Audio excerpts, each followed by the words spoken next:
Seorang pria membantu seorang gadis memasang tangki oksigen, dan bertanya, apakah hari ini sudah memakai pakaian double? Gadis menjawab, tidak, aku masih bisa bertahan dengan suhu ini. Dia adalah Tufa, seorang penyelam. Setiap hari menyelam di laut yang dingin, untuk memeriksa dan memperbaiki kapal-kapal besar. Suatu hari saat dia membersihkan sampah dalam baling-baling kapal, resiko terjadi. Mendadak baling-baling dinyalakan. Sebuah hisapan besar siap menyedot untuk menghancurkan Tufa. Tufa mencoba berenang ke depan, untungnya bisa memegang batang besi. Pada saat itu dia berpikir satu cara. Tufa melepaskan alat penyelam untuk menjebak baling-baling. Akhirnya bisa keluar. Setelah ke kapal, Tufa segera ke kokpit, memukul banyak masinis. Tapi hanya itu. Bagaimanapun ini mata pencaharian, harus menerima resiko. Kakak perempuan Tufa bernama Ida juga suka menyelam. Pada saat libur keduanya bersama ke laut untuk menyelam, keduanya menuju ke sana. Pada saat beristirahat, satu batu besar jatuh dan memadamkan api. Tufa membawa scuba bersandar ke jurang, untuk menghindari kehancuran. Setelah mereka memasang alat, mengenakan pakaian selam, dan menyelam, keduanya berenang sampai tempat terdalam. Dalam kegelapan laut, dua paus mematikan berenang ke arah mereka. Tapi kata Tufa, mereka tak berniat jahat, dan itu ucapan welcome dari mereka. Namun kedua paus hanya melihat mereka sesaat. Tapi tak lama kemudian, mereka tampak terancam oleh sesuatu dan kemudian pergi. Tufa belum tahu apapun. Mendadak satu batu besar terjatuh dengan kecepatan besar dan menekan Tufa, membawanya ke dasar laut. Si kakak terkejut tak tahu berbuat apa. Segera mengikuti arah, Ida berenang sampai ke dasar laut. Dalam radio suara Tufa disampaikan, katanya ditekan oleh batu besar tak bisa bergerak. Ida menggunakan senter untuk penerangan. Di sekitarnya hanya ada batu, dia hanya bisa mencari di masing-masing bebatuan. Setelah lama, akhirnya menemukan Tufa. Dia gunakan seluruh kekuatan untuk memindahkan batu, tapi batu tak bergerak. Tapi scuba hampir habis. Tufa menyuruh Ida menyalakan batang lampu dan meletakkannya di sekitar, dan meletakkan pelampung positioning. Setelah itu, Ida ke permukaan terlebih dahulu, mencari alat untuk kembali menyelamatkan adik. Dia terpaksa berhenti dalam 3 menit ketika di posisi 3 meter di permukaan laut, untuk mengeluarkan tekanan. Jika tidak, tekanan diferensial akan merusak kesehatan. Menunggu tekanan dikeluarkan sampai habis, Ida ke permukaan laut. Setelah ke pesisir, dia menemukan, tadi terjadi longsor gunung. Semua barang terkubur oleh batu. Hanya mesin radio di pesisir yang masih aman. Dia hubungi adik, kata Tufa. Dalam mobil ada scuba cadangan dan dongkrak. Bisa menggunakan dongkrak untuk mengangkat batu. Ida segera berlari ke mobil. Dengan batu memecahkan kaca, dan membuka pintu, dia menemukan 2 scuba, tapi dongkrak di bagasi mobil. Dia ingin memotong kursi belakang dan masuk, tapi tak bisa. Ida terus dengan batu untuk membukanya, tapi masih tak bisa, tak ada cara lain. Ida hanya bisa membawa 2 scuba dan kembali ke laut menemui adik. Ida membawa 2 scuba, siap menyelam ke dasar laut 33 meter untuk menyelamatkan adik. Tidak di udara ada suara, yaitu satu pesawat sedang terbang. Ida berusaha untuk melambaikan tangan, hasilnya menjatuhkan 1 scuba ke laut. Waktu itu Tufa menelponnya melalui radio. Tufa berkata dia sudah kehabisan oksigen.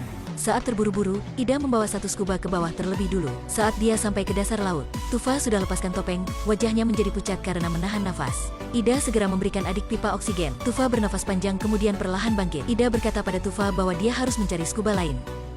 Dan dia mengambil pipa oksigen dan bernafas lama dan memegang batu untuk berenang ke samping. Untungnya dia cepat menemukan scuba itu.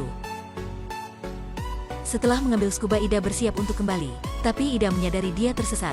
Dia membawa scuba dan menahan nafas. Di bawah laut gelap seperti tinta. Jika salah arah akan mati. Rasa keputusasaan dan air laut mengepungnya. Sampai di depan ada cahaya. Rupanya Tufa menggunakan senter untuk mengarahkannya. Ida tiba, menambahkan oksigen. Sementara keduanya aman. Ida berkata, pesawat tadi mungkin masih di sini. Dia harus kembali mencari bantuan. Untuk menghemat waktu, kali ini Ida tak berhenti untuk mengeluarkan tekanan. Langsung ke permukaan, pesawat juga tampak. Ida ke pesisir dan muntah. Tidak mengeluarkan tekanan membuatnya mual. Tak ada waktu istirahat, dia ke mobil mengeluarkan peta.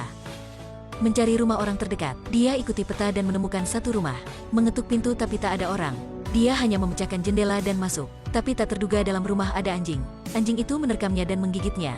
Dalam kegentingan, dia menemukan pisau di samping. Dia menusuk anjing dan membunuhnya. Dia tak ada waktu lagi.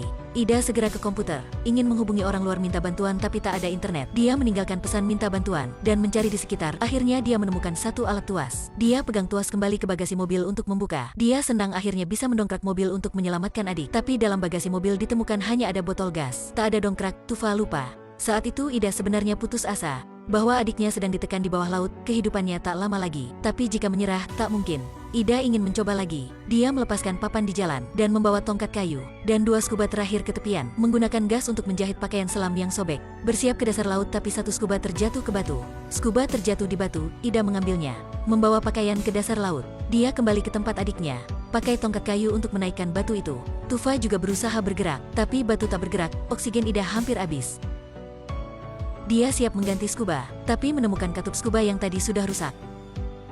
tak bisa digunakan. Ida hanya bisa menggunakan sedikit oksigen yang tersisa untuk menaikkan satu batu. Ini adalah adegan menarik yang pernah saya tonton. Adik ditekan oleh batu di dasar laut sedalam 33 meter. Kakak membawa oksigen hampir habis. Dia harus cepat menaikkan batu untuk menyelamatkan adik. Ida mengerahkan seluruh kekuatan. Hasilnya tongkat patah. Pada saat keduanya putus asa, Tufa berpikir cara terakhir. Tufa menyuruh Ida menggunakan pakaian selam untuk masuk bawah batu dan mengisi udara untuk menaikkan batu.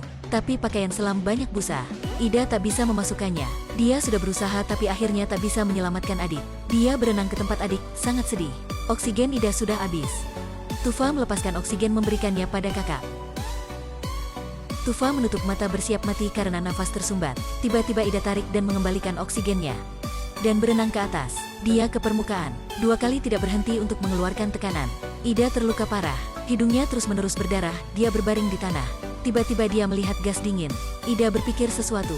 Dia membawa botol dan berenang ke laut. Ida mengambil satu batu di pesisir dan membawa batu ke dasar laut. Ida menambah oksigen dari Tufa dan berenang ke samping membawa gas dingin mengisi pada pakaian selam. Perlahan katup udara tertutup. Pakaian selam mulai membesar. Ida dengan tangan mengangkat sedikit. Akhirnya Tufa bisa keluarkan. Dia sudah diselamatkan. Keduanya pakai satu scuba di dasar laut. Keduanya tak boleh segera ke permukaan karena mengeluarkan tekanan yang tidak berhenti. Ida akan mati. Tufa membawa Ida ke goa batu, tapi oksigen di sini sangat cair. Tak lama lagi keduanya akan keracunan karbon dioksida dan mati. Ida berkata scuba yang katupnya rusak itu penuh oksigen. Bisa memecahkan katup untuk menambah oksigen dalam goa. Tufa cepat ke dasar laut. Dengan bantuan kakak Tufa mengembalikan scuba. Keduanya memecahkan katup, jumlah oksigen banyak pun dikeluarkan. Oksigen penuh di dalam goa, keduanya sangat senang. Akhirnya bisa bernafas dengan nyaman. Tapi tak lama hidung Ida berdarah. Dan pingsan, dia berusaha bertahan tapi saat ini tak bisa berusaha. Akhirnya Tufa membawa Ida ke permukaan. Helikopter menemukan mereka. Kakak Ida tak mati, dia perlahan bangun. Mereka sudah diselamatkan. Dalam perjuangan yang berbahaya, oksigen dan kasih sayang merupakan 2 hal yang tak bisa terpisahkan.